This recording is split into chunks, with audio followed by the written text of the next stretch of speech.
I can't complain, man. I can't. Well, I could complain, but I'm not going to. Yes. As Yes, long as we're sir. all healthy, you know what I'm saying? That's what Absolutely. matters. We all have a responsibility, man. And I think one of those responsibilities is not really just sitting here and moping around and complaining. It's just being grateful about it and just say, hey, look, 40,000 people, man, lost their lives. It could have been any one of us. So let's be Hmm. grateful. That's a Yeah. fact. That's a Yeah. fact. Practicing. Absolutely. Well, Pierre, thank you. So, by the way, just to introduce ourselves, my name is Owen, Owen Osinde. We're here from Toronto. Okay. And I'm uh, Alexander. You know what I'm saying? yes, But in Toronto as well. We yeah, Toronto based, yes, indeed. yeah. What? So, Go what's ahead. that, Go ahead. Al? I Go was ahead. just Go going to ahead. say, yeah, so this is the Hustle Over Everything podcast. So, we just bring together, we just come together to talk to entrepreneurs, to talk about the process and the journey towards success. We feel like a lot of platforms, they always just highlight the end goals of, oh, yeah, we just got this, and done. But we don't really talk about the behind the curtain stuff that it really took to get there. So, we really want to highlight a raw, true, authentic view on entrepreneurship and building a business. And reading about you, we really felt that your story is very unique and how you came up and your businesses, your ups and downs to really get to where you are. It's such a remarkable story. So that's why we're doing this, and that's why you're here chatting with the two of us today. Thank you, man. Really appreciate it. It's a pleasure to be here, man, speaking with you guys, man. Anything I can do, like, to share my story, maybe that can help another entrepreneur really kind of, tighten up his belt and tighten up his boots. Yeah. I'm more than happy to share this journey. Like you said, I do agree. Too often, we celebrate the wins as far as, people raising venture capital or doing X, Y, and Z, but people really don't talk about what goes in the background, like, what the process really look like. Understand, when that founder is all alone, when there's no one around, understand, how do he kind of like deal with those thoughts of, like, giving up or saying, like, hey, look, nothing is working. Like, there's a lot that comes with it. So, but usually people don't see that. They usually see the good side of it. But I'm more than happy to share my story. Sounds Most good. definitely. Just for clarification, Pierre, how do you pronounce your last name? Laguerre. Laguerre. Oh, Yes. okay, sounds good. Like, Laguerre. yeah. So we're gonna get started. I'm gonna just read our script of an intro, and Sure. then from then on and then we'll read a little blurb about you. Then we're gonna head into the show. All Sounds right. good. Let's Sounds do So it. all right, here we go. Hello and welcome, and this is the Hustle Over Everything podcast. I'm Owen Osinde, I'm Alexander. and today is a special day as we have Pierre Laguerre on the podcast. Pierre is a purebred hustler. He's a CEO of Fleeting, which is a trucking marketplace that connects businesses that need qualified, vetted drivers. He's a father of three and recently has been featured on The Pitch and won 100,000 from Chameleonaire, the Dame Dash pitch competition, and has won 50,000 from the AASU Harvard Business Fund. We have him on the podcast today to learn about how he built his trucking marketplace, raising venture capital, and building a business that is focused on serving customers' problems. Pierre, welcome to the show. Thank you, man. Really appreciate it, man. Thank you guys for having me. Pleasure. Absolutely. So to start things off, we want to really go from the beginning. We know you immigrated to the United States from Haiti. Talk about that early childhood from Haiti to the States. Coming to America. Yeah. Coming to America, oh man, that was really although it was one of the best journey that I look forward to having in my life as a kid growing up in Haiti. We Mm-hmm. were called a third world country, but Hmm. also it was much of cultural shock for me as well, because you have this perception of what America looked like in your head. You've seen everything on TV, you've seen everything Mm-hmm. that looked beautiful. Yeah. Then again, the part that I landed was in the rough side. It was in the ghetto. It was in Brooklyn, in East Flatbush. And it Okay. was very shocking to just see how, going from living in a third world country to seeing how the culture in America was. And I think that quickly changed my entire perception as well. Because from there, I wanted to be a doctor.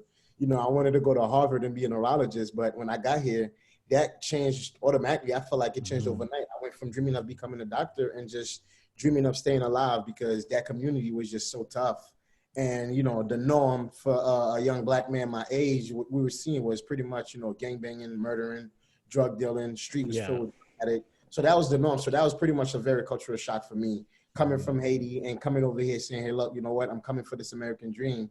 but this is what I was dealt with. But I think also too, I think the fact that I was just so stuck on achieving that dream, that goal it was, I think being in that community also made me realize that I didn't want to become a statistic and I didn't want to become a product of my environment. So I was always looking for ways to kind of get myself out of that community, as much as I hated to be around it. But it was kind of like always a reminder of showing me that, the world has a lot more to offer. You don't have to kind of like let this be the end of your story. So still kind of keep pushing my head, pushing myself forward.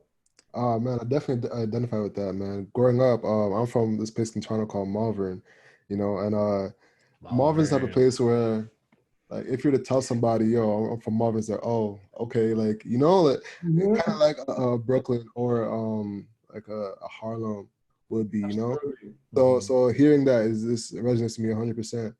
How old were you when you touched down? I was 15 when I came in. Oh, so it's like right in the middle of everything. Absolutely. So just like right in between, so like I would say, Haiti birth America made me a man, right? So it's just like, coming here at that age of 15 years old is like, the perfect age to truly understand, like as a teenager, you knew from right from wrong, and you seen certain things. So I was very conscious of the way the culture was here and also what it was back home. I think it was pretty much easy for me to kind of quickly adapt. Before you knew it, it felt like I was born and raised here. I had to adapt so quick. Yeah. Okay. And what was like, you mentioned you want to be a neurologist. What was that driven by? Was it your own desire, or was it the pressure from your background with parents? Education is paramount. What was that reasoning for wanting to be a neurologist out of all things you could be? And that's interesting, right? But as you know, all Haitian parents, they do want their children to become a nurse or a doctor or engineer. That's just the norm. But I don't think that was the one of the main things in my household. My mother was a seamstress, and my stepfather had a welding business. So I kind of grew up around where my mom already had their own business. But the neurology idea came in for me. I was always like a brilliant dude in school in Haiti, like always having good grades. But my behavior was just so horrible, right? I used to always do things that would land me in trouble. So I used to always reason with myself and say, okay, well, I know if I do X, Y, and Z, I'm going to get a whooping, I'm going to get in trouble. Even though I know it, I'm still going to do it. So for me was, what force driving me to act in this manner, although I know I'm going to get a whipping for doing it.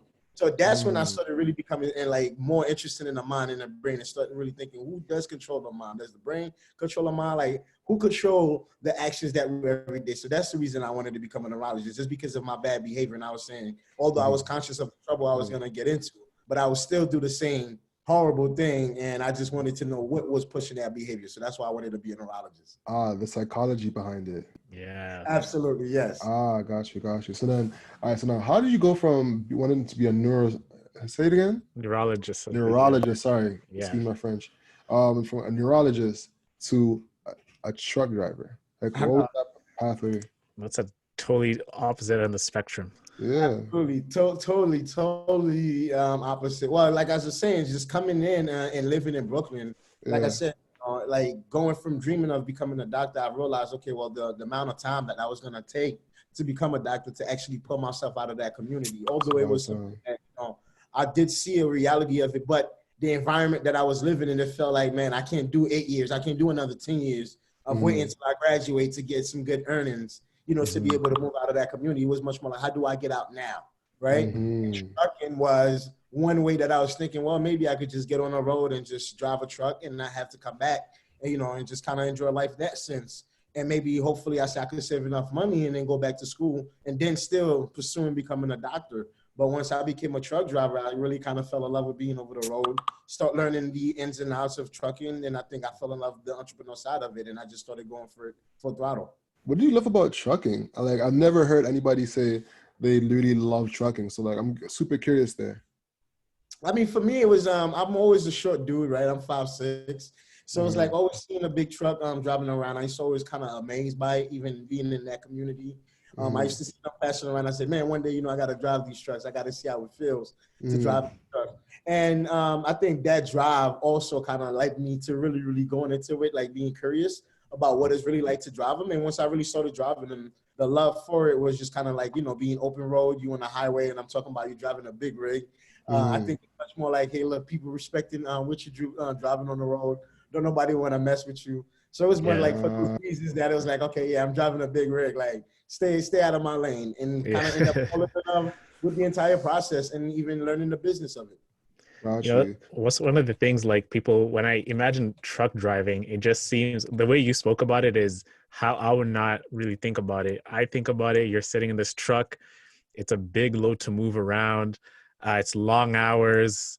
You're just behind the wheel and you've got to stay focused for long periods of time.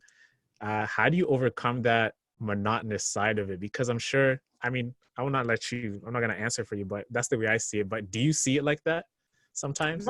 No, sometimes, but the reality of it, it can be like that sometimes. It can perceive like that at times, right? Because you don't know. But also, this is another reason why fleeting exists today, right? Is because we want to destigmatize that part right here of trucking. People just think it's just like sitting in the rig and, you know, driving a long truck and long trailers. But it really, if you really look at the bright side of it, you really get to explore the entire country. Like, you know what I'm saying? You get to really see different places that you've never been, meet different people, see different side of the world. So for me, it was, although yes, it did feel like it's a long drive, but also that was therapeutic for me as well, right? Just being a way to just kind of get away from people and just be on the road and listen to custom country music, listen to some R&B, just whatever it was, it became therapeutic to me. So I believe a lot of drivers that's driving trucks, not just because it's just a fun thing. I think every driver, there's a passion behind it. Like, you know, why they're on the road. Like, you understand, a lot of them is just say, hey, look, I just don't like to work with people on my back, where I like my own freedom. Not in an office where there's a supervisor on my shoulder watching what I'm doing. So there's different reasons why people drive trucks. But for me, it was number one, it was therapeutic for me. And it was a way of me kind of escaping my current, you know, reality at the time. So it became really, really personal for me driving trucks to where it's like, I didn't feel like it was a problem if I was driving from New York to California and it was going to take me 4 or 5 days to get there. At least I know that was 4 or 5 days I had with myself, with nature, in the road, in the truck. And to me, it was just the best connection I've ever had. Yeah. It must feel that time like you're driving, you're actually dreaming, you're thinking about your future.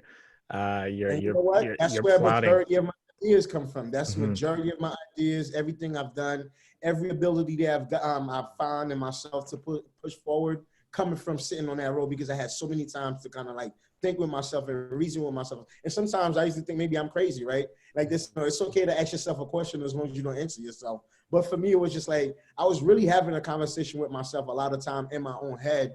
And when things were bad, I used to always, even where I am today, I used to always picture myself being in that same position. Although I was in a truck, I used to always see what myself looked like 3 years from now, 5 years from now, 7 years down the line. So that's why I went from being a truck driver to owning a fleet and to being a CEO of a company now, because I never just saw myself as a truck driver. I just kind of look at trucking was a vehicle for me to get to my end goal. So for me, it was like, it was being able to embrace every part of it.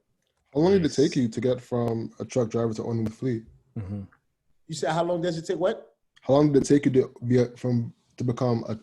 go from being a truck driver to owning a fleet? Well, there's no specific timeline around that, but it's also very important that, you know, once you get a CDL license first, you have to gain some experience first and work for companies and understand the ropes. Usually what I see do happen, though, some truck drivers, they get their CDL, and after a year, they want to go and get their own trucks and become owner-operators, which is one of the worst things that they can do.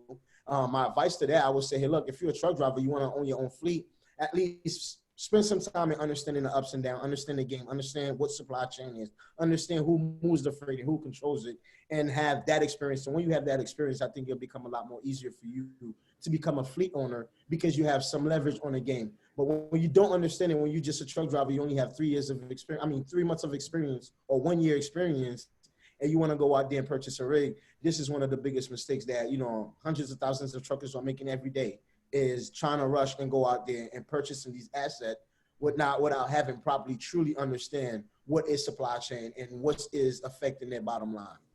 For our listeners, Pierre, can you describe what a rig is? A rig, yeah. So a rig is a tractor trailer. Pretty much, it could be a flatbed that's holding pretty much heavy materials or heavy size material. So a flatbed length of 53 foot, or a trailer that's 53 foot length. It could be a refrigerator that's holding perishable item. So a rig is when you see an 18-wheeler, got the head of the truck and it has the other part of the trailer attached to it, which is the combination. So this is what we call a rig. So it's an 18-wheeler that we see on the roads today. Sounds good. Gotcha. So you had you started your company and then you went to owning 2 companies. Talk about your first company and then starting your second company and running both at the same time. Uh, yeah, that was interesting. So my first company that had started was when I left pretty much Brooklyn, and I did go to college and study electrical engineering, and it was kind of tough financially. So I decided to drop out of school, right? And I went to work for, at the time, a company called Conway Freight, which is now called XPO Logistics, and went on to work also for another company called Performance Food Group. Performance Food Group now, I started doing deliveries in the same college that I was going to, right? So it was really very kind of fascinating and a very interesting story, because I was really so ashamed. I didn't want my professor to see me. I didn't, want my friends to see me. And one day I ran into my professor while I was doing food deliveries in that school. And he said, Pierre, what's going on, man? What's the matter? He said, why you hiding? I said, well, I dropped out of school to become a trucker. So, I didn't want to look like a loser. He was like, well, how much are you making a year? I said, well, I'm doing about $90K a year. He said, well, half of these kids is going to graduate and it's not going to see $90K a year. So I want you to be profitable, own it, and be the best trucker that you can be. Right. So honestly, that message really resonated with me. And a year later, I purchased my own truck and became an owner operator in trucking and really started doing financially real good for myself. Moved out of the community in Brooklyn that I was talking about. Was running that one truck at the time, learned a lot. Seeing exactly how supply chain was really running, who controls the freight, how the drivers really being affected by not understanding that their unit economics, who is the shipper, who is the broker, you understand? Understanding all the moving parts in trucking, it started really becoming fascinating. And unfortunately, I got into a car accident in 2014, and I had lost my first truck and kind of lost everything. And I found myself right back again to that same community, right? And I had to start from scratch. And I think this is where also, again, I had the other opportunity to build my other 2 businesses that we can talk about now. But when I lost my truck back and found myself back in the hood again, it was much more like, how do I bounce back real quick? What do I do now, right? And thank God I read a book called What the CEO Wants You to Know, right? And that book really changed my entire perception. Then I started thinking, okay, my takeaway from that book was volume and profit margin. Right. Then I'm starting thinking, well, okay, how do I apply this into the real world? Right. What is it that I can sell in volume? And, and it doesn't have to be super expensive. It could be 5-10 cents, of course. But if I could sell 1 million of them per week, I said I could be profitable.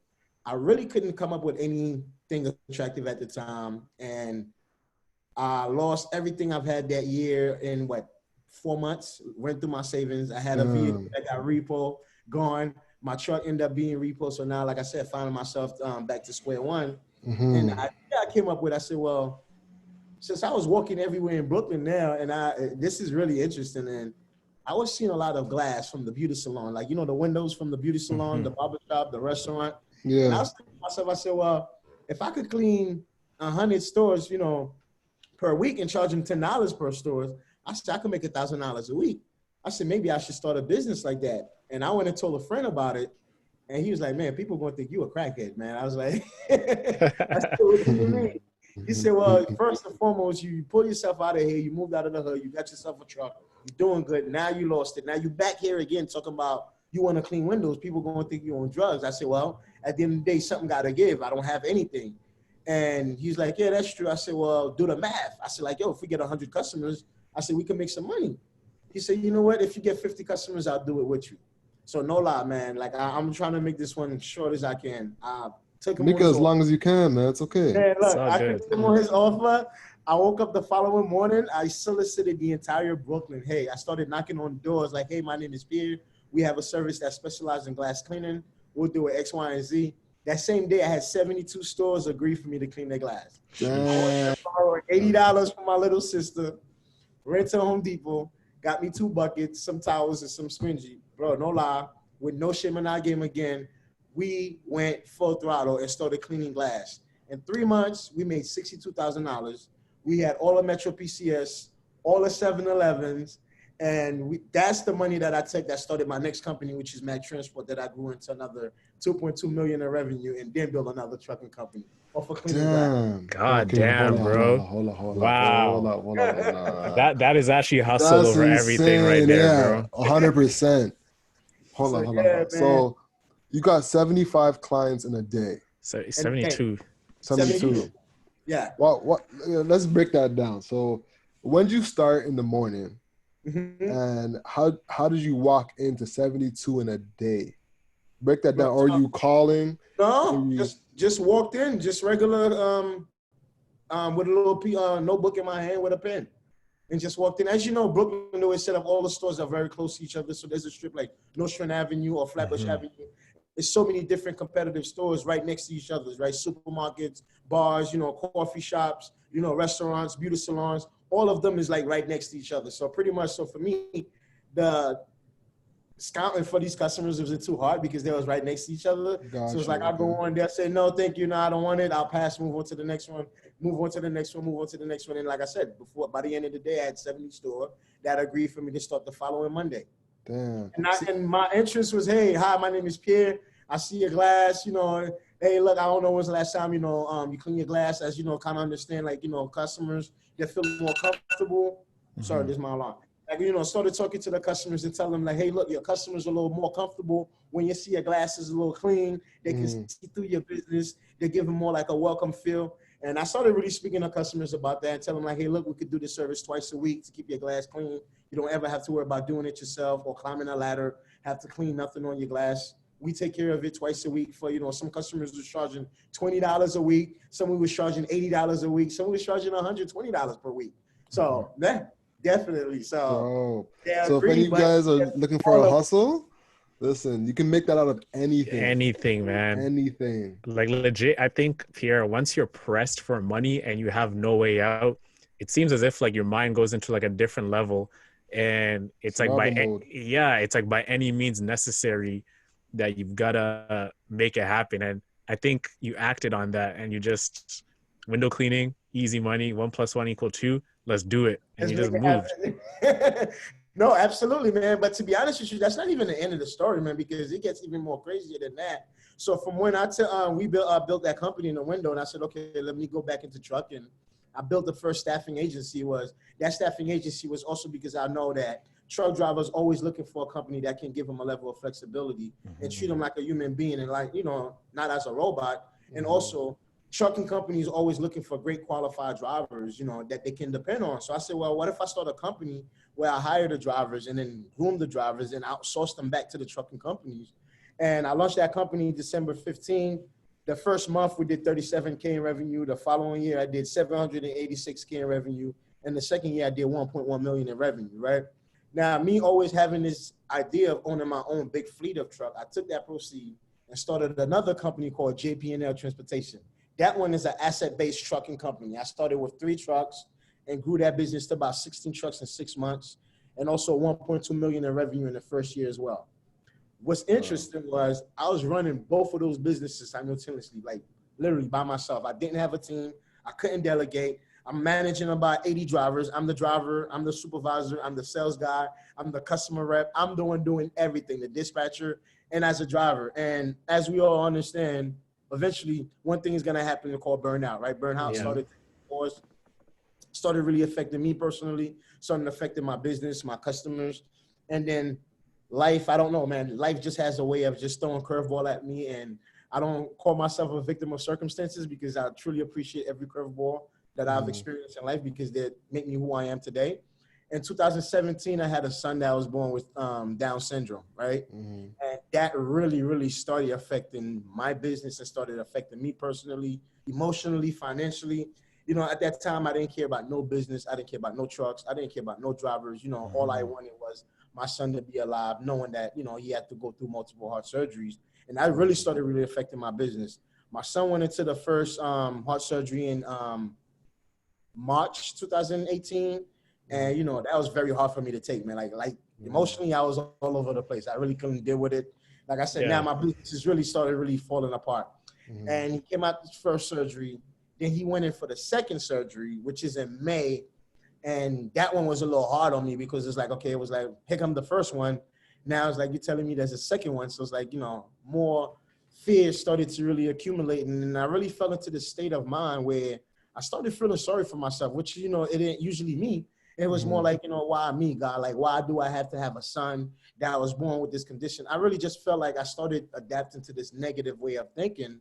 And before you know it, man, like another part of my story that I don't really talk much about is when my son was going through his second surgery, my mother lives in Orlando and she came in town to visit my son in the hospital. And I stopped at this restaurant in Brooklyn to pick up some food for my mother, right? And unfortunately, I was mugged and I had my skull cracked, right? Yeah, bro. 7 staples in my head. Like, I mean, horrible. Like, from left ear to right ear, you probably can still see the scars from here. It goes all around my head, right? Shit, man. 67 staples. And when I tell you, that put everything back to square one. Now, me and my son, we in a hospital fighting for our lives, right? He's in a hospital across the street. I'm in Kings County. He in another one called Downstate. They're both across the street from each other on the same main street. And I remember one thing that kept me going was seeing how hard my son was fighting, man. At 4 months old, this kid was really putting up a fight. Like, he didn't want to go out, right? So I kept seeing videos. Let me show you guys something. And I said, you know what? There's no way I'm going to give up. Hold on one second. I don't know if you guys can see this. This is my head. Damn. Wow. God damn. So basically, you got to describe to the listeners. So what we're seeing right now is we're seeing Pierre's skull close to the top. Behind his hairline, there's like a staple. His hair separated. It's literally ear to ear. Ear to ear. Like a what do you call it? Looks like a tiara almost. That ripped off his whole scalp. It's like a headphone. Imagine like your headphone left an imprint. Yeah, exactly. Yes. Imagine your headphones left an imprint. That's how crazy it was. Even right here, my forehead right here is not even my forehead. It's not real. It's a titanium plate that I have in my forehead right there. So that whole thing was just gone. Wow. So it's a titanium plate. So that's why you see that whole scar in my head. Damn. But yeah, man. So now what's interesting about it? Nah, don't feel bad. Like I said, hey, listen, it is what it is. Sheesh. To get dealt with it. It is very painful. But seeing my son fighting and, I had also the same opportunity, man. I could have just give up in the hospital, or I really could have came out bitter and just said, hey, look, somebody has to pay for this. And I could have been pretty much another young black man that's out there perpetrating that same vicious cycle that sometimes us as a people that we do and always being reactive. And I didn't want to do that. I didn't want to react in a negative way and say, you know what, I'm going to go out there angry and mad and hurt a bunch of other people. I started doing the math. I said, okay, if I go out there and do that, now I leave my 3 kids with no fathers. You understand? Now this is another mother I could put in pain, and myself, I'd be in jail. My family would be in pain. So I said, the best way, I can overcome all this pain, all this anger, is to go ahead and build exactly what it is that I've always, been passionate about building, is pretty much creating, a company in transportation that can provide efficiencies for the entire, parties involved. So when I was in the hospital, man, I said, God, you know what? If this kid can fight this hard, I said, look, just get me at this hospital alive. I pray to God, I will put a team together. I will add technology to build a sustainable and successful company, man. Just get me out of here alive. That's what I started praying. And by the grace of God, man, I came out the hospital 12 days later, and we started building Fleeting, man. And so far, from launching our company in 2019, we already did almost $1 million in revenue. And this is once again coming from scratch and just saying, God, just give me the strength to launch this company, to see the amount of traction that we've done under a year and the amount of capital that we've raised. Still, people are saying, dude, how are you able to pull through? From coming out the hospital and you still being able to build this company to already $1 million in revenue, just, under a year. How are you able to do it? So once again, I think it's not me. I'm not super smart. I think this is my calling. I think, the higher power is actually leading me into building what we're building now. I think I have a bigger purpose in life. And I just want to be able to, keep swinging and keep fighting until I find what that purpose is. We don't know what it will look like. You know what I'm saying? Does it fleet? Is it fleeting? We don't know. But I know whatever it is in life, I believe for me, it's not going to be a walk in the park. I believe mine is always going to come with a lot of struggles, with a lot of obstacles. And the fact that mentally I'm already prepared to kind of deal with any challenges that come my way. So for me, I don't even look at them as challenges anymore. I just kind of look at them as part of the process that I just kind of have to go through in order to get my end goal. Most definitely, man. Once you get that, what's a employee challenge? It puts everything in perspective for you. That has to be one of the crazy stories you've heard on the podcast. Yeah. So, I mean, I think like you're just an example of just persistence, perseverance by any means. It's like you're never going to tap out.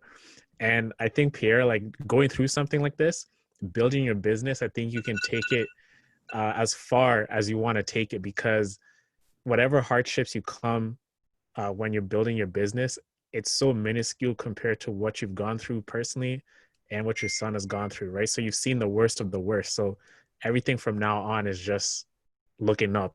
It's just, you've seen the bottom. I can only go up from here.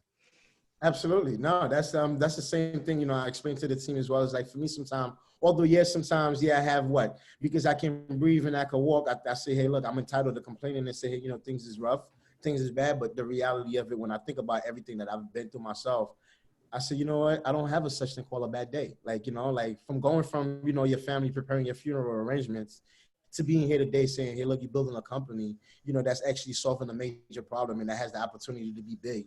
To me, it's like, there's no such thing as a bad day. Just like, you know, it's like, how do you compare anything bad? So I kind of remind the team of that every day. It's like, look, you know, at the end of the day, let's not take nothing for granted. Like, you understand, the last breath, the breath that we're taking right now, none of us know if this is going to be the last one. So always make sure we take a deep one and we take a good, you know, a strong one to understand why we're here, what's our purpose, and just kind of like, you know, it is our duty, man, to really figure it out. Is like, you know, the more we become a pushover, we'll never find out exactly what it is life had to offer, because we just kind of settle anything, anywhere life throw us. You know, it's just so easy to kind of accept, you know, those situations. But for me, I think is the fact that, you know, you have a community, you have I have my own children, right? You have the team, you have investors that's counting on me as well. So when you put all these things together, what I realize is it's very easy to give up on yourself when it's just you alone. But when you have a community, when you have a group of people that's counting on you, that's rooting for you, it's very hard for you to give up on those people. So in terms, it make it very hard for you to give up on yourself. So I think for me, the biggest lesson is surround yourself around people that want you to win, man. I think the fact that I have always had that, like, you know, my daughter was always a great person, you know, valuable, you know, person in my life that was always watching what I do, you know, as a dad or as a friend, as a business owner, like, you know, to always being able to push through. For me, I wanted to make sure that message was clear to her as well, that, you know, at the end of the day, like, you looking at me to deliver something, I'm accountable for that. So I don't want to give up, because if I give up now because things are hard, what kind of message would I be giving to her? So I think by having people around us that keep us accountable to our dreams, our goal, is the best way to stay on track, man, and not, you know, fall off and be on the side of the road. Here, before we go on, can you put your phone on silent, because it's gonna like appear on the Don't want to keep hearing beeps. Keep going on. Yes, I'm sorry. I know you're a busy guy. You know you're wanted by everybody. No worries. So let's talk about like building fleeting now, right? We want to talk about like the nitty gritty of the business. So, you know, talk about like the aspect of the business, how it works, you know, how many drivers you have on your platform, and, you know, just like the nuances of it, from your customers, how many customers are you getting per month, and all those certain things. Like, what's your business model first and foremost? Yes, absolutely. So our business model, what we are a marketplace that help trucking companies find vetted CDL truck drivers 24/7 to operate their trucks, you know, around the clock. As we understand, as me in trucking, one of the biggest pain point in trucking is, you know, hiring drivers and retaining drivers. Turnover for truck drivers and trucking companies is about 103%. And trucking companies are spending $5,000 to $10,000 to hire one driver that will potentially quit in the next 30 to 90 days, right? So customers are all trucking companies are spending billions of dollars trying to recruit these talents that don't want to stay, and the turnover is very hard. And the reason why we have this turnover is, number one, drivers are overworked, right? Some drivers are doing 30, 45 days on the road, not seeing their family, not sleeping on, you know, on their bed. The food that they eat is garbage, right? So that creates another problem where, you know, no one wants to be a truck driver, and more drivers are needed to carry out, you know, the amount of loads that we have now. So that problem is, truck drivers are jumping from companies to companies, right? So trucking companies are really feeling the pain by paying expensive insurance, have truck notes that they're paying, and they don't have drivers in their truck to constantly keep their trucks running. So what our platform does is solve twofold problem, right? Number one, it helped that trucking company minimize on that recruiting fee of always looking for a driver. By tapping into our platform, now they have access to, you know, as much drivers that we have on our platform. If they need 15, 20 drivers in 24 hours, they can have 15, 20 drivers in 24 hours where they don't have to go and spend that $5,000, $10,000 to recruit one driver, right? So we make that a lot easier for that trucking company to find us. Also for the truck driver, by creating that centralized pool of drivers and customers, we allow now that driver to create his own schedule to find a time that works best for him. So as opposed to him working 40, 50 days out, right? Now that driver can say, hey, look, you know what? I want to work for the next 2 weeks and then be back home and stay home for the next 2 weeks. So that driver have a little bit more control of his own schedule. So by being able to create that centralized pool of drivers and deploy that type of labor, I think we minimize the amount of load work that they're putting on each driver and create more flexibility for the trucking companies. So, I mean, our business is very simple. Like I said, trucking companies need drivers to move their freight, and truck drivers looking for a company that can give flexibility. So our platform solves exactly that. It gives the trucking companies access to these drivers to operate their trucks 24/7. Amazing. So now I come in as a courier, right? Looking to hire a driver. Do I come in to sign up and just boss my uncle, I'm going? Or is it like I have to sign up and pay a fee, like a monthly fee? Or is it just like a commission off the top? How does it work? Yes. So pretty much, so at first, when we had first started, we had to kind of like did a more like a staffing agency model when we started, where we was charging a customer a certain amount of fee, like for example, about $40, $45 per hour. And we was paying the drivers $25 per hour. And we was keeping about a 22 to 28% margin on every transaction. But what as we realized is that, you know, that model was very evasive on some companies because it felt like we was dictating what it is that they're paid to their drivers. However, it does work for a much more like a larger carrier, like, you know, a national company. Let's just say, you know, the U.S. Food, the Cisco's, the multi-billion-dollar companies, it worked for them. But the mid-sized companies, it didn't really work well. And what we see work well was just a booking fee every time they book a driver.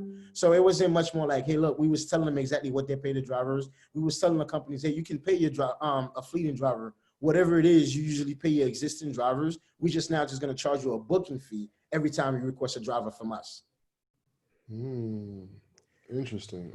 So Sorry to cut you off on. No. In the pitch, one thing you stated was you have like a high MRR. What is the MRR and why is it important? So MRR is what they would call is like monthly recurring revenue. Yeah. Right. So why is MRR is important is pretty much if we look at pretty much as the entire capital landscape on how they invest in business and what it is that they use to make their decision on investing on companies. Is that MRR usually tell them a very compelling story to tell them exactly how scalable that business is and how fast that business is growing. So how you growing month over month, tell the investor, gives that a clear indication like, okay, well, this business here has a potential to scale at a very big company, or that could potentially be a multi-billion-dollar company. So that's why the MRR is very important because they gauge that to see what kind of company you can become. Interesting. Go ahead. So, Pierre, I had some experience building a marketplace a couple of years back. It was a sneaker reselling marketplace. So we had, buyers and sellers, but the thing is, it's like they kind of had synergy between each other where the seller could be the buyer and the seller buyer could be the seller. Exactly, right? Yes. One of the things is we ran into actually having a lot of merchandise on the website. So for example, when you think about sneakers, you have all the brands and you have a certain style. Let's say if it's an Air Jordan 1, you need it in size 6, 7, 8, 9, and 10, and so forth and so forth. So when a buyer comes, they have options and they have it for them. One of the things is like we realized that there's a lot of people in different parts of the country. It was like meet up and then trade the shoes. So you can be selling your shoes, but there's no one in your area to buy them. For your trucking business, you have a lot of merchants, we'll call them, your companies. Let's say if they're in Arkansas and they need a trucker to come to Arkansas, but there's no one in that area who can meet up with them. How do drivers meet up with the businesses that are looking to hire them? Yeah, man, great question, right? So this is why building a marketplace, you have to be very strategic on how you build that because, having that balance is very important. So for us, I think is also understand is what is key markets that we need to be in, right? Now, as Arkansas, is that a market where we getting a lot of, downloads? Do we have a lot of drivers in that area? Now, if the data is showing us that, yes, we have drivers downloading in that area, then it makes sense for us to go and get customers in that area. But we don't do that. So what we do, we let the data drive. What is the next area that we target? So wherever we see the most downloads from drivers and see more driver activities, that's where we kind of create a more like a focus point and saying, hey, look, how do we acquire 5, 10 customers into that region because we have drivers in that region? So the reality is kind of right now, we control that growth because we understand exactly what is the next market that we go into based on understanding the traction in trucking or what state that is moving the most freight. So we kind of pay attention to these things and let them tell us how we go into the next market. But to answer that question, yeah, it is very tough in the marketplace to have a customer out of Wisconsin to reach out and say, hey, look, we need a driver. It's just going to be very unfortunate. We have to tell that customer, like, we're not currently operating in your region. We don't have no presence there. Yeah, it must hurt to tell them no, because that is like revenue in your company that you're Absolutely. denying, right? It must hurt all the time. But you see, but the thing for us is that we never tell a customer that. We never tell a customer, no, we don't operate in your region. So, I mean, we'll probably quickly likely tell a driver we don't operate in their region at the moment, then tell a customer that, and that is for several reasons, right?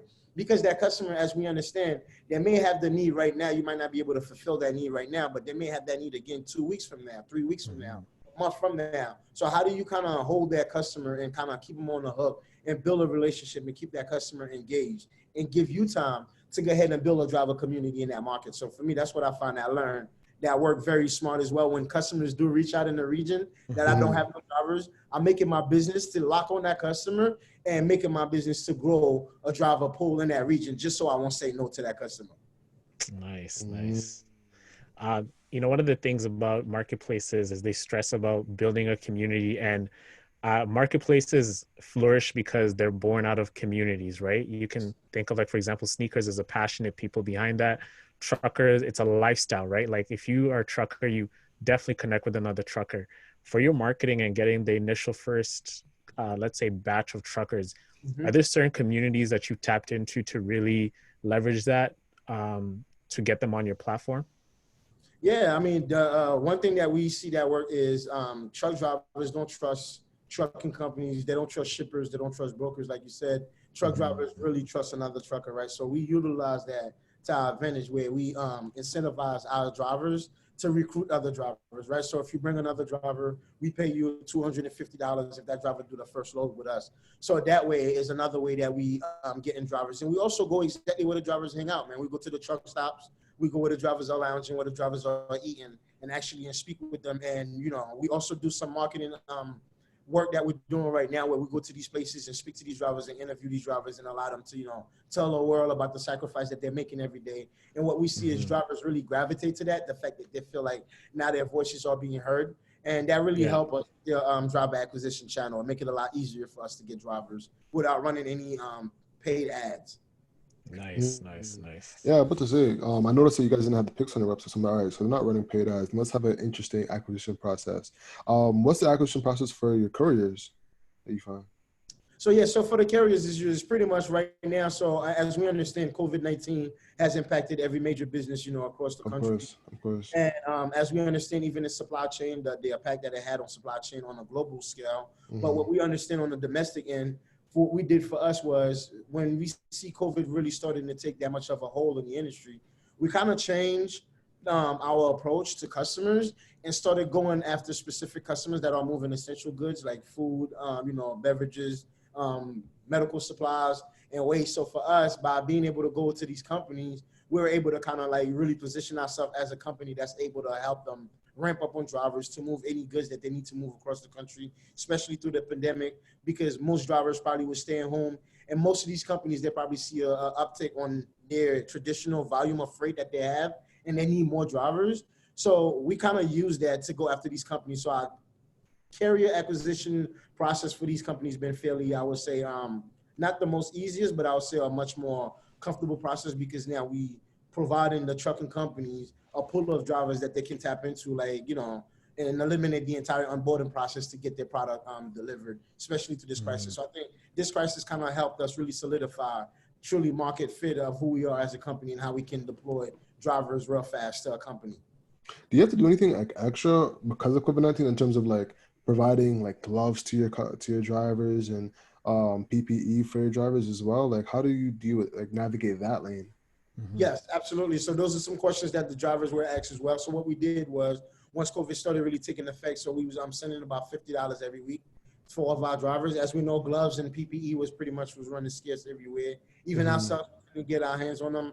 But as the drivers were the one on the road, they had at least, accessibilities where they can stop at certain Walmart and certain stores. What we was doing was giving the drivers at least $50 every week to keep buying cleaning supply, to keep their trucks clean, and keep themselves clean as they continue driving through the crisis. Yes. Okay, cool. Amazing, man. Oh, one thing I also noticed in your pitch was you using LTV. Could you, for our listeners that don't know, what's LTV and why is it important for your business?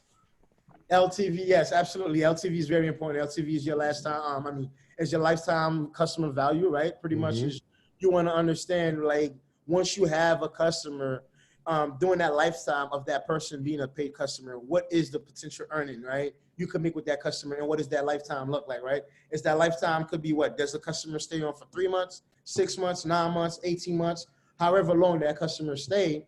They want to know pretty much what is the total revenue that you get from that customer. So for example, and I'm going to give you the most easiest example. Let's just say you download an app, right? And the app is costing you, $5 per month, right? And you kept the app on your phone for about 6 months. So that pretty much shows you the LTV on a customer like this, on an app like that, is about $30, because you probably keep the app and use it for 6 months and you pay the $5. And after that, you probably find out, I don't really like this service. I don't like this app, and you want to cancel it. So there you go. So that 6 months, you say, hey, look, that's the lifetime value of any customer that's coming on. Typically they'll last. So you know that, hey, look, at least I know they're coming on to last for 6 months, but this is how much money I get to make out of them. But for us, the good thing is like, for all of our customers, the churn on them is pretty much negative 2% right now. We really doing a great job by really maintaining our customers, and doing a good job by really maintaining the drivers as well on the churn on the drivers. Customers so far, the customers that we started last year are some of the same customers that we've had for till now. So our customer LTV is pretty long for our business model. We really appreciate that. Here, with the marketplace, one of the main things that you notice with them is people go outside of the platform to really ignore the transaction fees, right? Yep. Have you had any problems with people? Let's say I have you as my company, and then you paid me, and then I come to you next time, like, you know what, Pierre, like, I already know you need me for this job. Let's not go through fleeting because they're going to take a cut. I want to get the full amount of the money.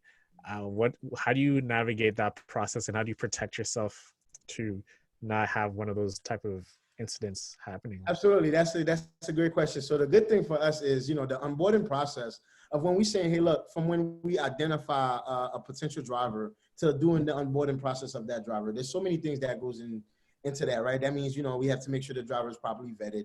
We have to make sure that we check the driver MVR, make sure that his driving record is good.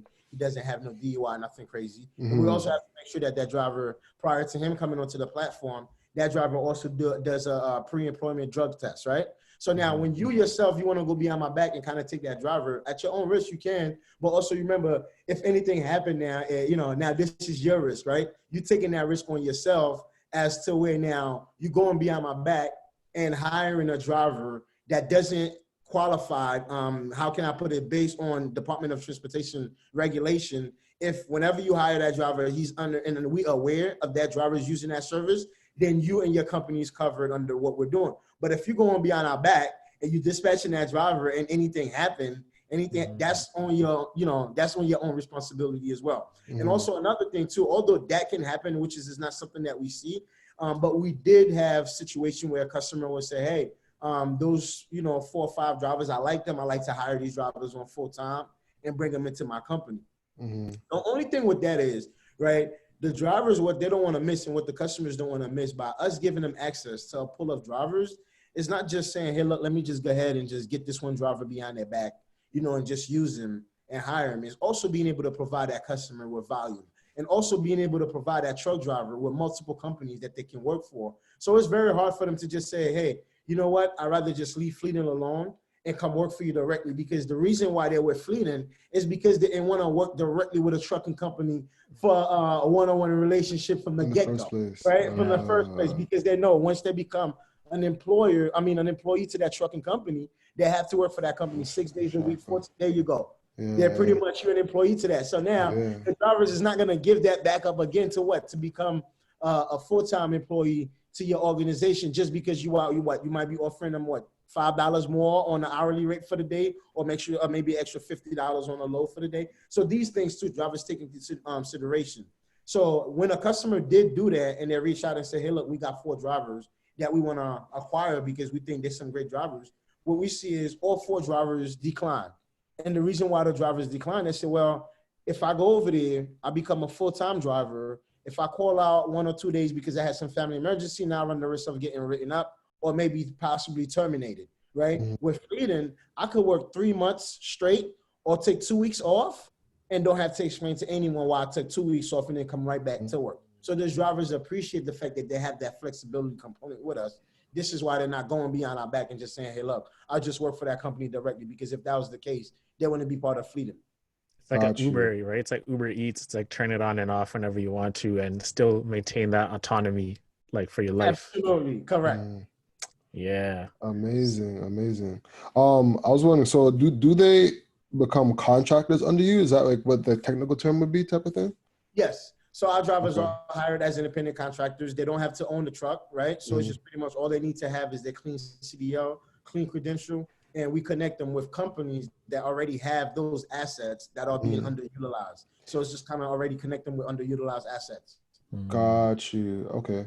One thing like comes to mind when I think about this is like insurance. Like it must be like hectic as hell to try and have coverage for all that, right? Yes. How does that really work? So coverage is very another big headache in trucking as well. So for us, is what we understand is for different trucking companies, their insurance criteria might ask them for different driver criteria. So for example, you can have a company like UPS. Their insurance provider might just say, hey, look, you can't only hire drivers that only have 5 years experience, no more than 2 accidents in the last 2 years, or no more than 1 moving violation. And then you could have another company, let's just say company, FedEx, just, for example, can say, hey, look, you can hire drivers at least with a minimum of 1 year experience and no more than 3 years, of accident or moving violation.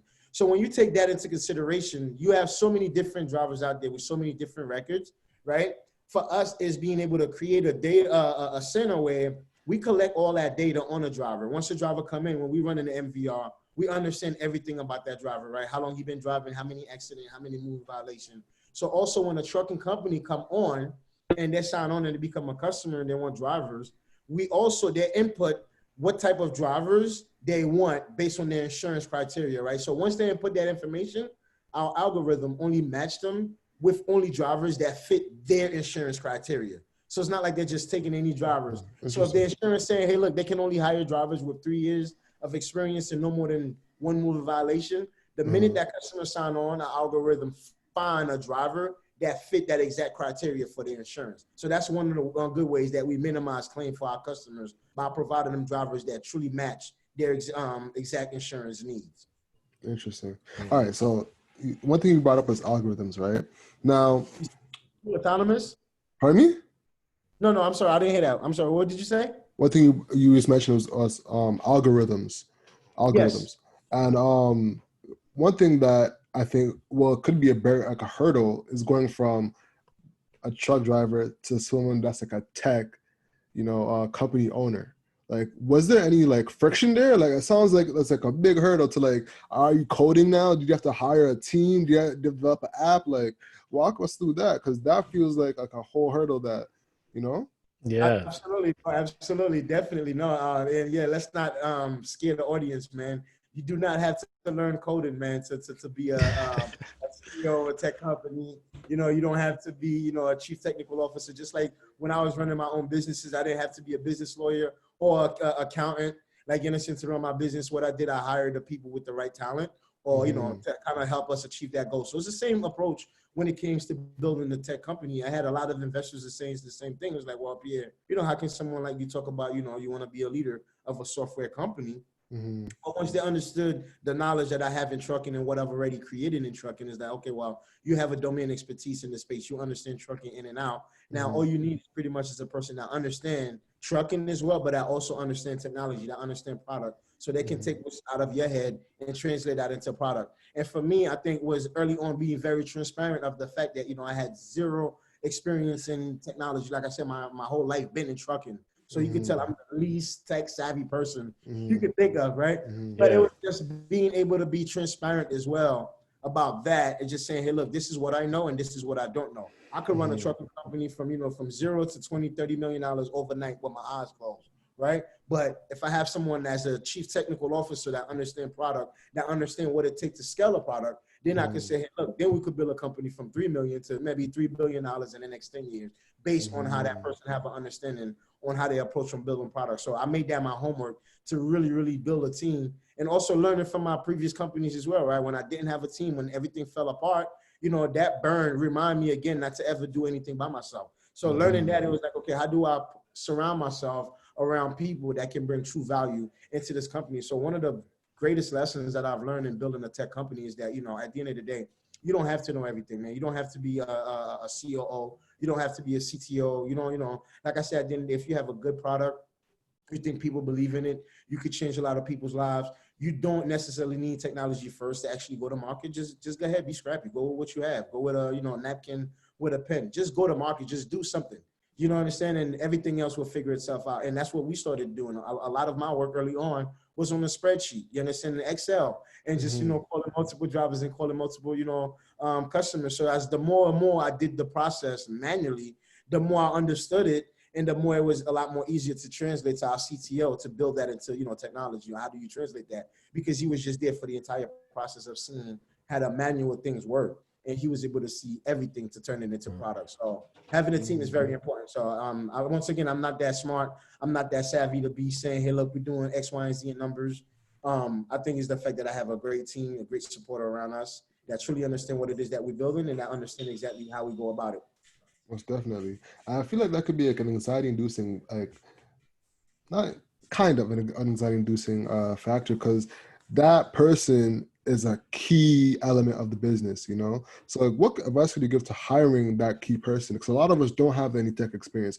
We need that CTO in our lives to handle the tech aspect, right? So how did you go about hiring him and vetting someone that is going to be an integral part of the business?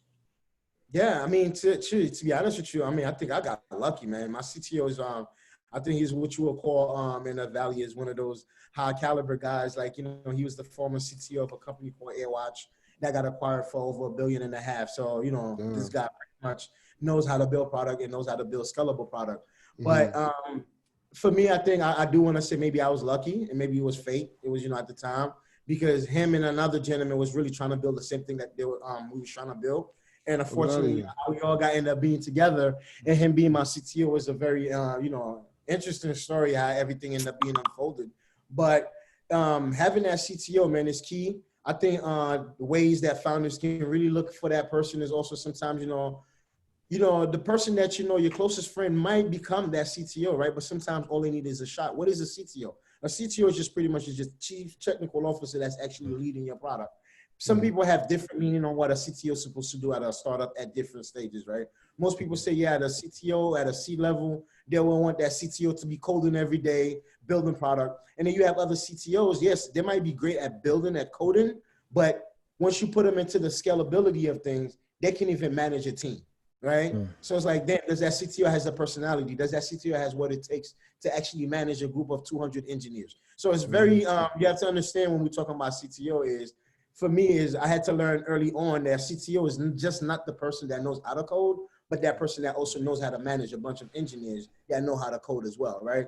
So for us, I think it is number one, we have to be very open with ourselves and also be very transparent with the people that we're talking to.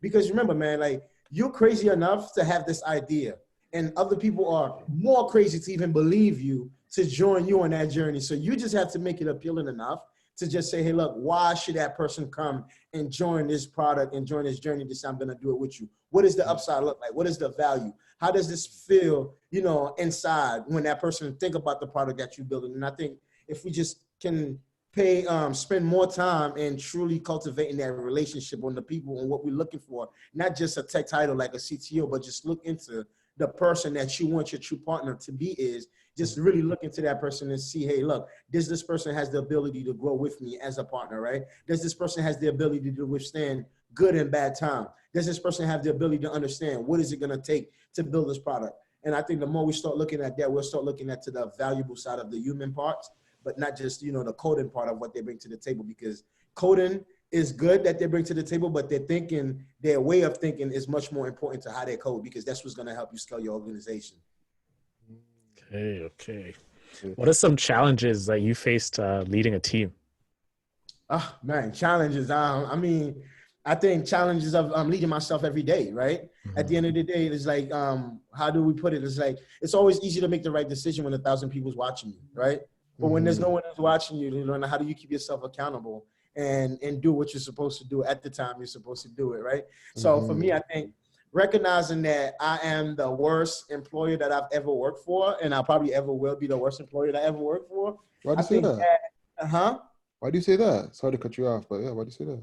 Yeah, being an entrepreneur, working for yourself is always going to be the worst employer you can have, because like I said, technically you don't have no days off. You can tell you can tell yourself you're off today, right? Because at the end of the day, you got to build it, right? Everyone could just say, I had enough today. I'm going home. I'm calling it today, but it's still your baby, right? You're still thinking about it at night, 2 a.m. That thing is still in your head. So it's like, so you're the worst employer you could have, because technically you working 365, 24/7. You're never off. You may think you're off. Even on your day off, you're thinking about your business and you're not off. That's a fact. So for me, I think recognizing that, like, I'm one of the worst employees to have, because I would rather put more time into my business than saying, hey, look, let me go to a bar and have a drink, right? I'd rather say, hey, look, you know what, let me call one more customer, as opposed to say, hey, look, man, let's go swimming, let's do X, Y, and Z. So, like, having that as being the owner of your company sometimes is very hard to kind of break apart, to say, okay, well, when do I have that leisure time? And when do I constantly think about my business and about my organization, and how can I add values to it, right? So that is always, in the way. And I think, building the team, what I've realized is, guys, like, there's a lot of things that we just don't know, right? As we build up companies, even, other companies, other people that become big chiefs, that become big, different titles and companies. At some point in time, they didn't know themselves, right? They had to kind of take the leap of faith. They had to kind of believe in the mission, in the product, and they eventually become the moguls that we look at who they are today. So the way I look at it is the same way I look at it with my team, right? I look at my team as, where the strength is at, where the weakness is at, as much as I want my team to see my strength and see my weakness. And as much as we all can understand as an organization where the strength is at and where the weakness is at, I think we can always be in a position to tap into any part of our organization to say, hey, look, we need to improve on this, or we need to dumb down on this. So being able to be very transparent with my team and kind of treat the organization, not just say, hey, look, I'm the person that's leading it with an iron fist or with a rod. It's much more like leading with action with the team as well. It's just saying, hey, look, how do I show the team that I'm in this? Like, right? Like my life is in this, like, regardless to no matter what times of the night, I want the team to call me and know that I'm dedicated for this. So the more I show the team I'm dedicated and my life is all about this mission, the more that I see the team make the same sacrifice themselves to show me that, hey, look, they themselves is also dedicated to that mission. So I think that makes my leadership, being able to build an organization, a lot more easier. I think being transparent is very important, is key. Most definitely. All right, so I want to take a little bit of a pivot, because one thing you've done really successfully as well is raise money. You've won multiple pitch contests, and you have investors on the team as well. So, like, what are some of the key things that people should know when it comes to having a great pitch? Oh, yeah, man. Great pitch is very important. So, although, yes, I did win a lot of pitch competition now, but, I was really losing a lot. I used to really lose a lot of pitch competition. And I used to go into the ring and really get my butt chewed, man. When I'm telling you, once again, you coming from trucking, right? Yeah. Don't know nothing about the tech venture space. Don't know nothing about building technology. Don't know certain things about the lingo. So just coming from that world and had to adapt to raising capital and just kind of being put on a spot and, being asked thousands of questions and really not knowing how to answer them. I think those kind of give me the early ability to truly understand what is the pitch, right? How do you deliver the best pitch? How do you de-risk your business to that investor, because that's all it is, right? At the end of the day, at that stage as a seed company, when the investor's investing in you, there's really nothing there, right? That investor's making a bet on, hey, potentially there could be something there. But you as a founder, it was much more like, how do you de-risk your business to make that investor more comfortable in investing in you as opposed to investing in the other party?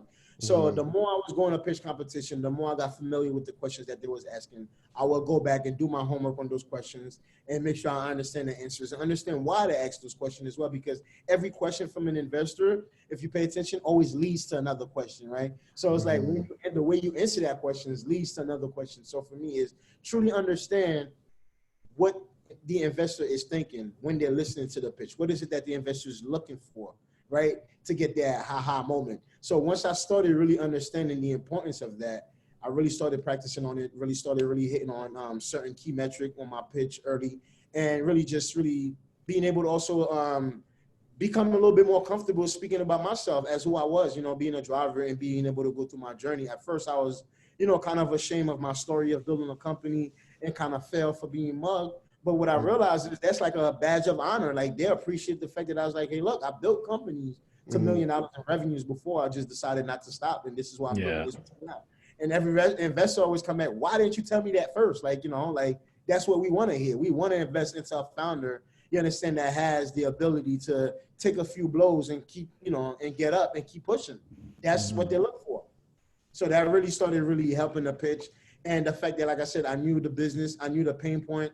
Although I was getting a lot of no's from investors early on, but I kept my focus on speaking with drivers and speaking with customers and keep growing our revenue. So although I was getting no's, my business was still growing revenue and still making money and still having good traction. So that kind of helped a lot with our pitches. What are some of the things that they usually look for? Like, I know one thing you mentioned was because of the MRR and the LTV like you mentioned earlier. Also, one thing I noticed that it was slick that you really did was have emotion. Yes. In the pitch. You know what I'm saying? Talk about that. Yes, absolutely, man. Definitely. You got to bring the emotional part into your pitch, right? Because the investors want to know, like, yeah, are you building a hobby here? Is it just something that, you just want to do because you and your friends were born? Or this is something that you're truly passionate about? So I think adding that emotional part into the reason why you're building the business, into the reason why you think you're the best person to build this business, give that investor that confidence also. Because once again, like, having a great business is kind of like, a quarter of the way of getting venture capital. It's not all the answers. You can have all the best business ideas in the world, all the great minds, if you don't have the execution part, if you don't have the ability to build a team to execute on that business, it doesn't mean anything, right? So the investors is not only looking just because the business sounds good. They want to know the person leading that company, does that person has what it takes to execute? Does that person has it take to motivate enough people to build a team around that? So yes, investors are looking for the emotional connection. They're looking to see, do you have the emotional intelligence to make the right decision on the company of hiring the right people to build what it is that you want to build? Of raising money, what would you say? You've raised money from investors and also winning competitions. What percentage would you say is from raising from like individual investors to winning competitions? Out of the funds that we've raised? Yeah. Oh yeah, I mean, wow. So 20% was just from pitch competition, and 80% was just kind of from angels and traditional investors. Okay. Most recently, we just had Andrea Henry, business lawyer, on the pod, and she was talking about the different types of shares that are allocated when it comes to investments, right? So some of that she was talking about is like common shares and transferable shares. So like, which ones do you prefer when it comes to taking an investment, for what and why?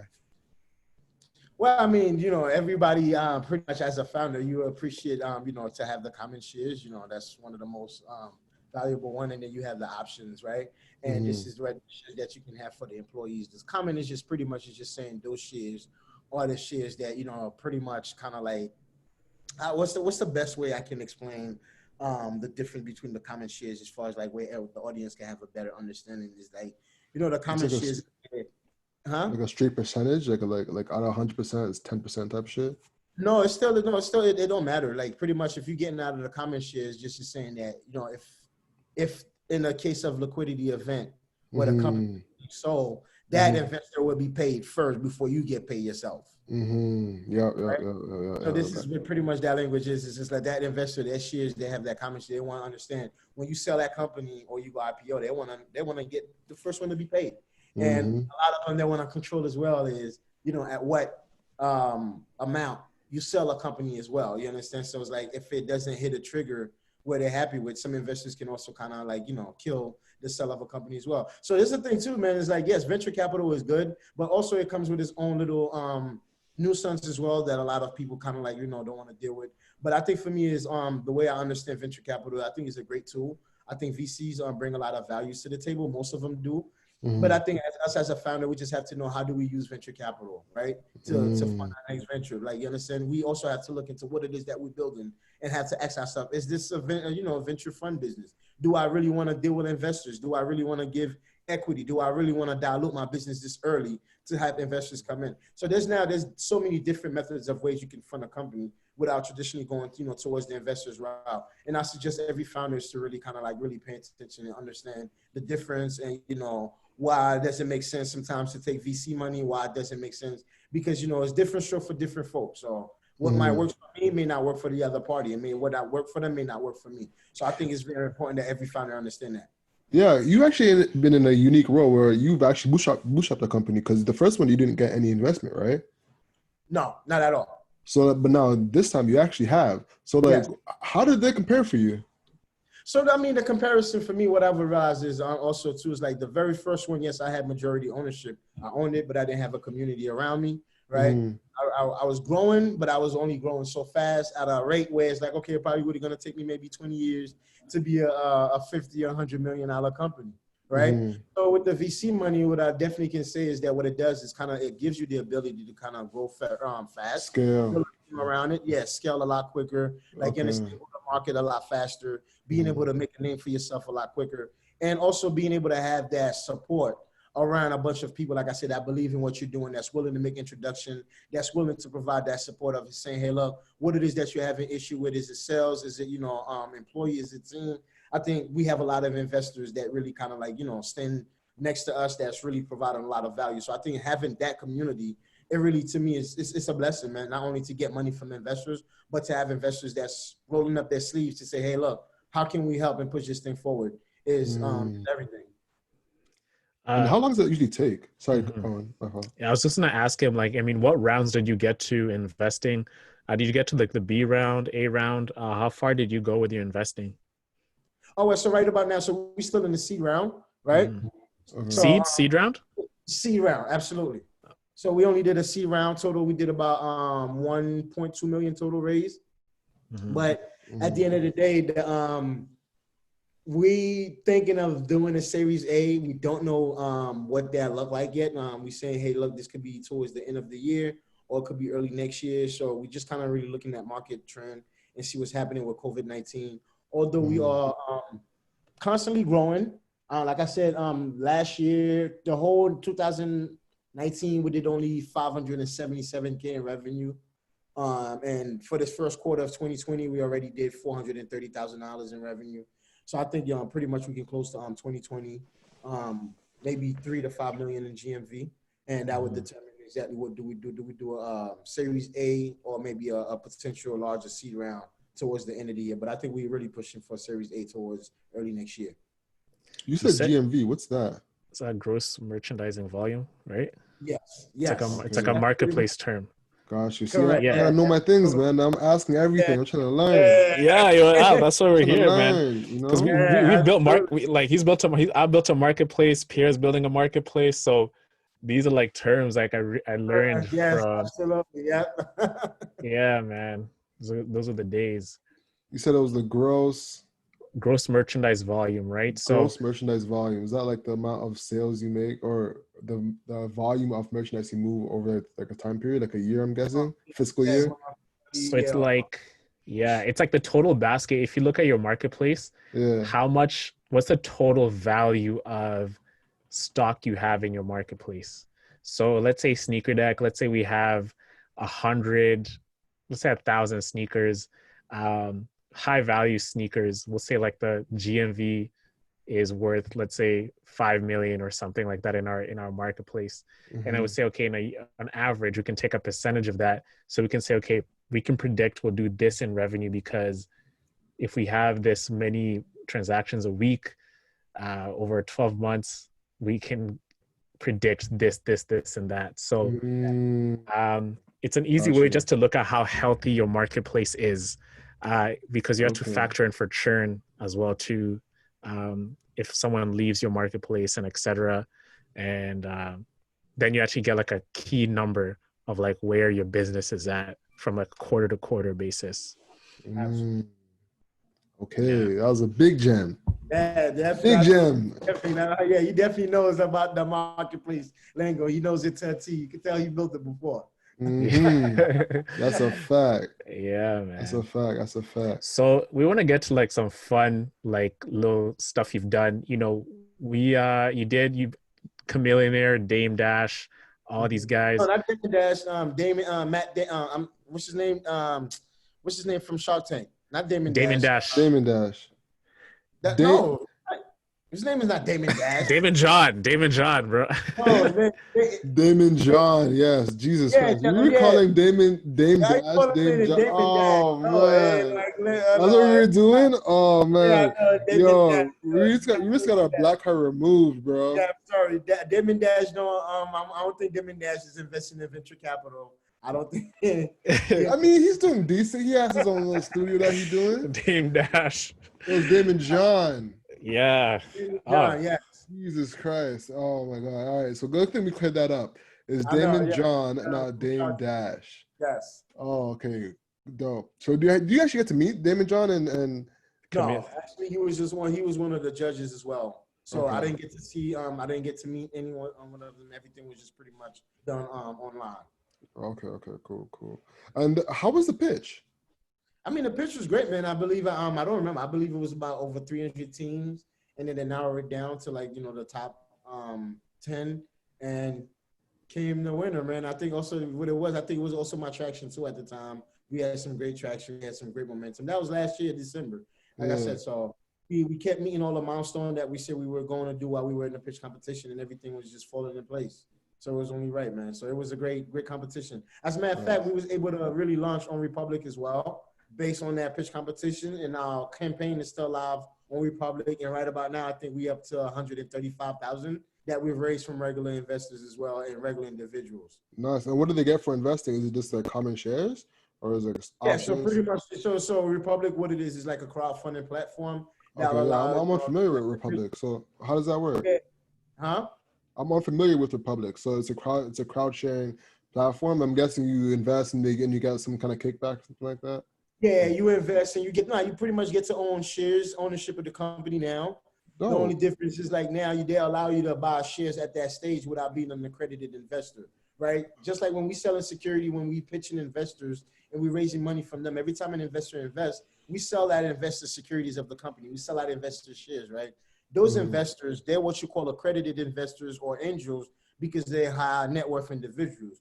Individuals like sometimes like people that look like us, they don't fall under the accredited investor bracket. So it's very hard for them to have the opportunity to invest in early emerging tech companies. So what crowdfunding does, like Republic or Seed Invest or Start Engine, all these companies, they'll allow you to kind of create a crowdfunding vehicle and allow regular individuals to come and invest $500, $1,000, $10,000 and own ownership of that company under that crowdfunding company's kind of like line item. It's not like you're gonna be under my cap table, but you will be under Republic.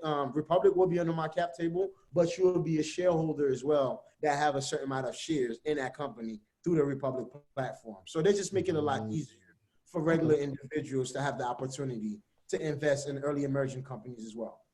Okay, that's dope. Yeah. All right, so let's get to sorry to cut you out. Let's get to some like fun questions, like Owen said, man. So you got getting a check, like a big check early, like you said, you're in college and you dropped out.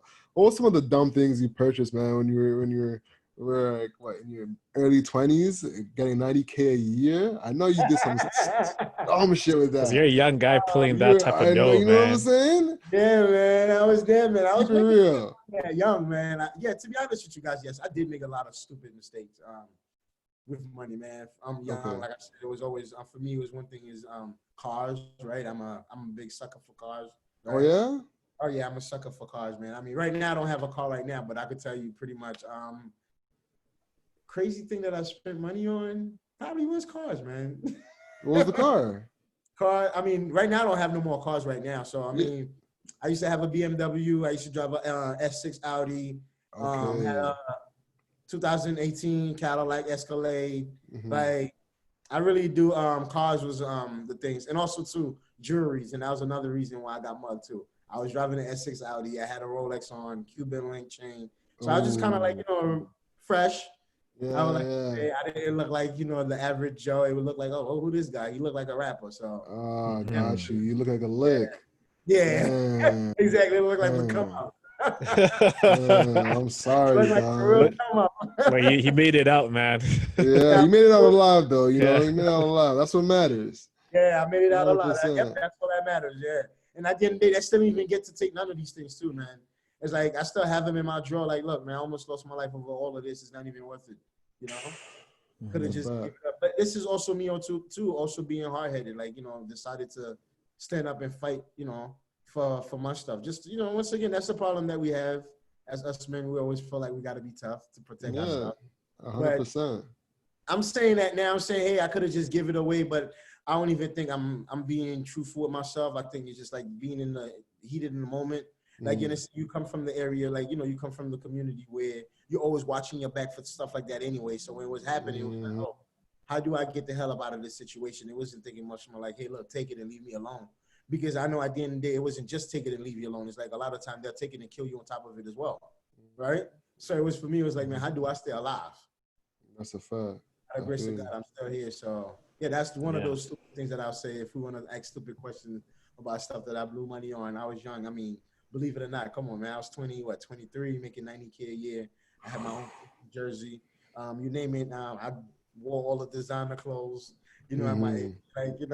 like I was living a life, man, without a doubt. Definitely. 100%. I can only listen, man. If I had 90K a year at 23, Yeah, man, I was living a life, man. And the good thing Nice. about it, a lot of man. times I didn't have time to spend my money because I was always on the road. So it was always Okay, like, okay, so I always had cash. But once I got started you. getting into the relationship and started getting into the marriage thing, man, I couldn't keep no cash for nothing.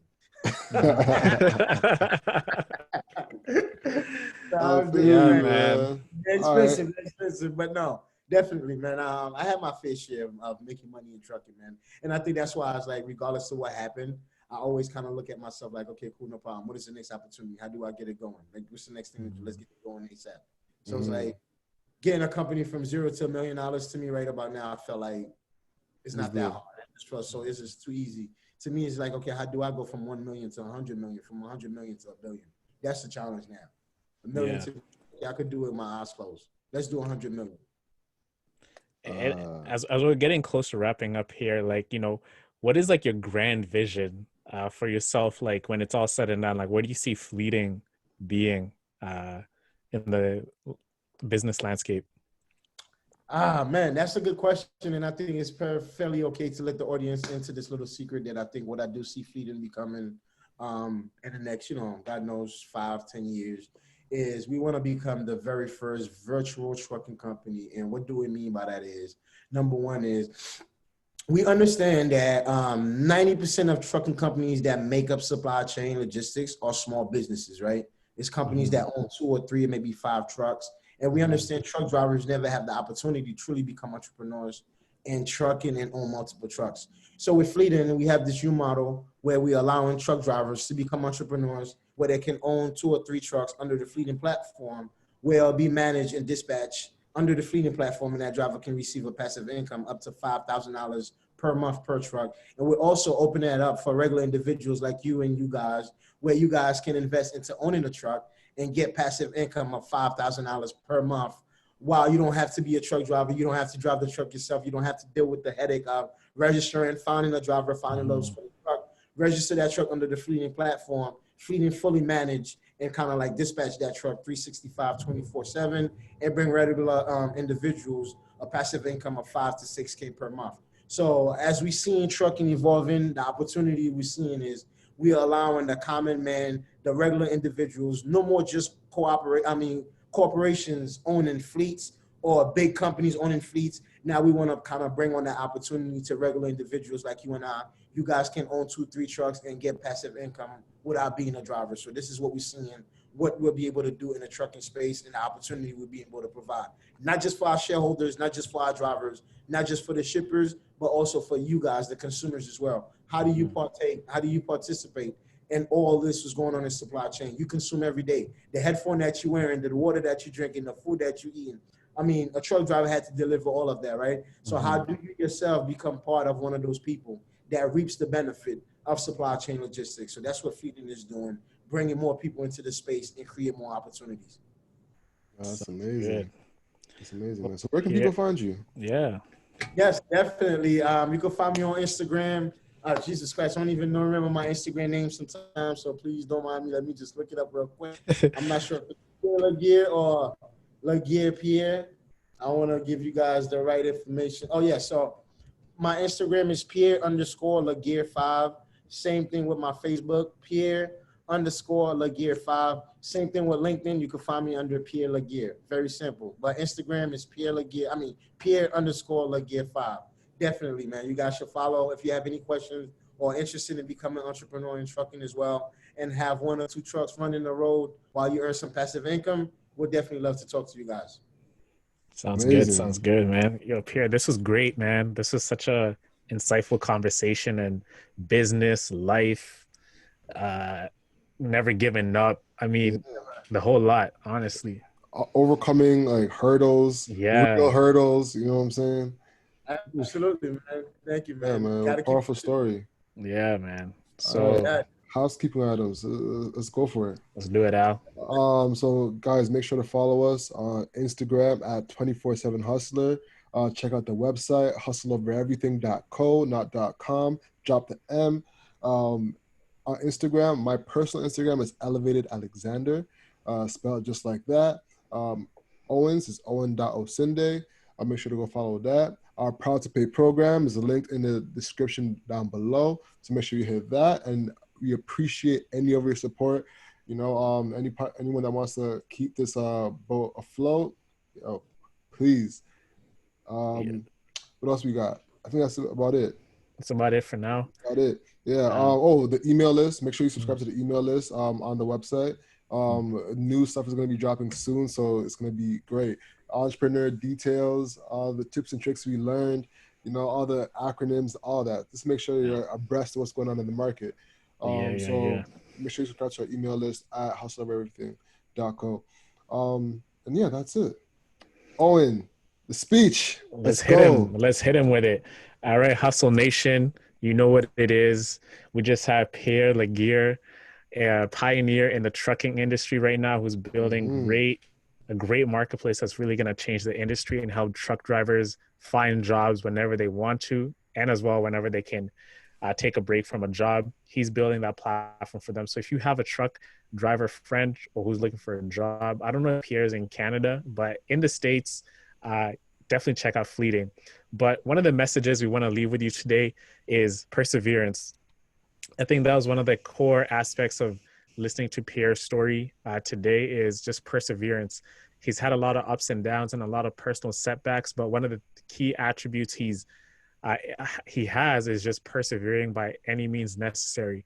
And you can definitely tell he has a hustle mentality, that mindset that's never going to quit, and finding that inner drive to just keep going and going and going. You have to have a lot of willpower. You have to have a lot of strength to be having your skull cracked open and then waking up and going back to work in a matter of like 2 weeks. I mean, that is just insane, but that is the type of hunger and drive that you need to have if you really want to succeed.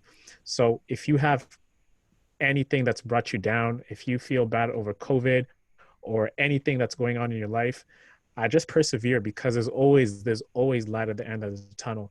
But all you just got to do is just take one step forward, have faith. I always say it's always mindsight over eyesight. Don't let anything in front of you dictate how things are going to turn out, but whatever is in your head, that's what's most important. So it's always mindsight over eyesight. So persevere with anything. And yeah, just keep hustling because anything's possible, as we've heard from Pierre today.